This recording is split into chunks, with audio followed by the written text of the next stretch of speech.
When they came to the other disciples, they saw a large crowd around them and the teachers of the law arguing with them.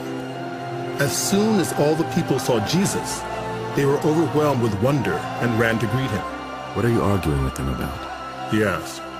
A man in the crowd answered, Teacher, I brought you my son, who is possessed by a spirit that has robbed him of speech. Whenever it seizes him, it throws him to the ground. He foams at the mouth, gnashes his teeth, and becomes rigid. I asked your disciples to drive out the spirit, but they could not. You unbelieving generation. Jesus replied, How long shall I stay with you? How long shall I put up with you? Bring the boy to me. So they brought him.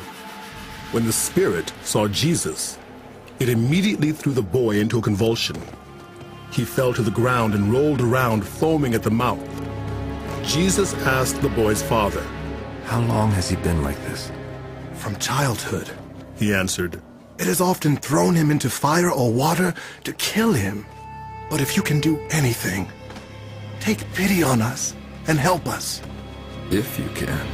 said Jesus.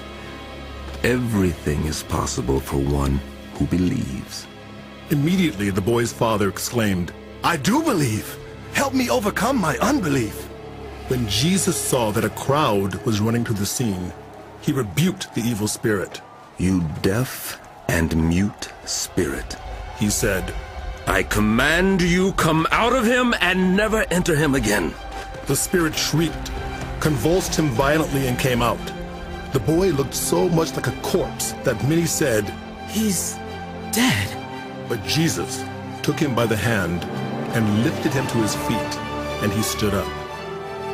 After Jesus had gone indoors, his disciples asked him privately, Why couldn't we drive it out? He replied, This kind can only come out by prayer.